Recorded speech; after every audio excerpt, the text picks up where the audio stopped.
L'œuvre de William Shakespeare, Roméo et Juliette, résonne comme un poignant récit de passion et de tragédie.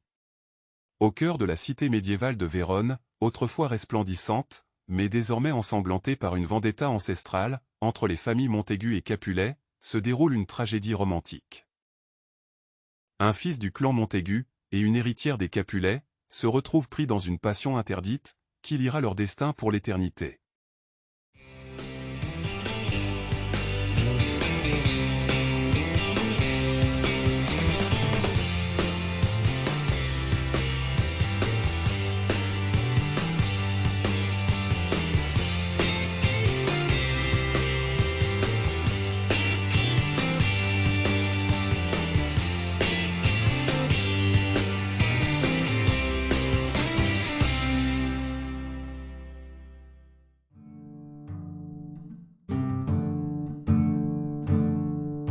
Roméo et Juliette racontent l'histoire d'un amour pur, qui se trouve emporté vers un destin funeste. Écrit vers les débuts de la carrière de l'auteur, cette pièce témoigne du génie naissant de Shakespeare. S'inscrivant dans la lignée des récits d'amour tragiques, qui remontent à l'Antiquité, Roméo et Juliette puisent son intrigue dans un conte italien. Shakespeare sublime l'histoire, en entremêlant des scènes comiques et tragiques, et en développant les personnages secondaires.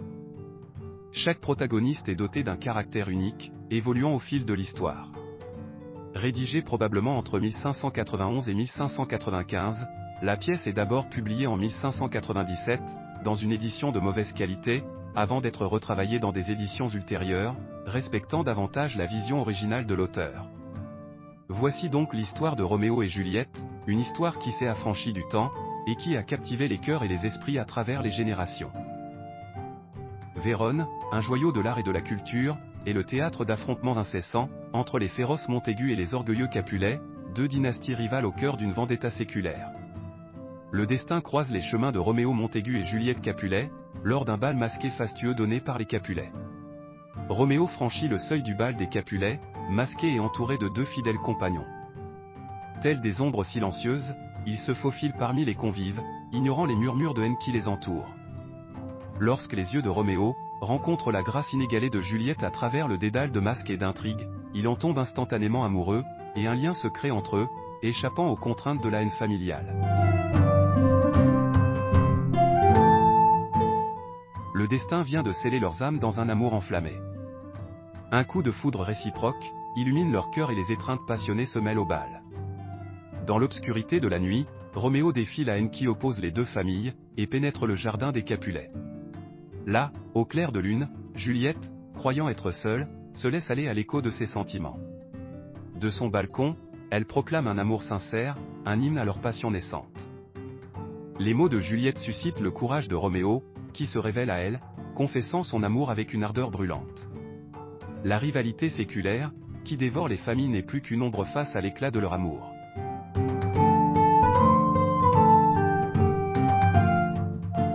Dans le secret de la nuit, Juliette propose que leur union soit scellée, en toute hâte, pour échapper à l'océan de haine, qui déchire les familles.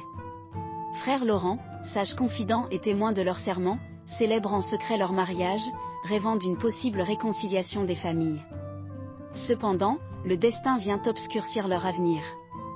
Tybalt, le cousin de Juliette, provoque Roméo en duel, un combat d'honneur, qui finit en tragédie, avec la mort d'un ami de Roméo. Le deuil conduit Roméo à venger la mort de son ami, en tuant Tybalt.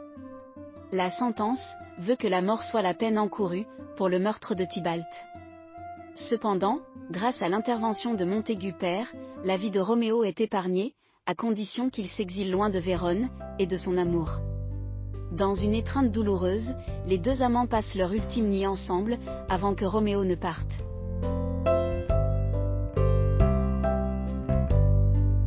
Sous l'influence de frère Laurent, le prêtre bienveillant, Juliette décide de boire un élixir, qui la plongera dans un sommeil, semblable à la mort, trompant ainsi son entourage et offrant une chance à son amour.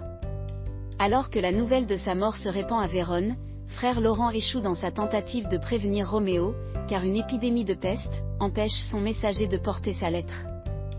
Seule, la nouvelle de la mort de Juliette parvient jusqu'à Roméo. Il revient à Vérone, en proie à la douleur, et résolu à mourir sur la tombe de sa jeune épouse. Ainsi, il boit un poison mortel pour rejoindre Juliette dans la mort. Cependant, le destin cruel ne lui accorde pas la paix aussi facilement. Lorsque Juliette se réveille, elle découvre Roméo à ses côtés, comprenant qu'il est mort, elle lui donne un dernier baiser, avant de se tuer avec sa dague.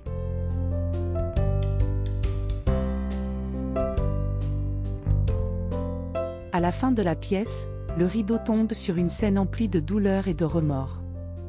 Les familles Montaigu et Capulet sont réunies autour des corps de leurs enfants, réalisant l'ampleur de leur rancune destructrice. Un pacte de réconciliation se conclut au-dessus des tombes, tandis qu'une statue s'élève, en hommage à l'amour immortel de Roméo et Juliette. Roméo et Juliette a inspiré d'innombrables adaptations au théâtre, mais aussi au cinéma. Des versions du XVIIe et du XVIIIe siècle ont pris des libertés avec l'œuvre originale, en censurant certains passages, jugés contraires aux convenances de l'époque. Ce n'est qu'au milieu du XIXe siècle que la pièce a retrouvé sa splendeur originelle. Le XXe siècle a donné naissance à des adaptations variées, telles que les Roméo et Juliette, de 1936 et 1968, la comédie musicale West Side Story en 1957, et le Roméo plus Juliette de la génération MTV, en 1996.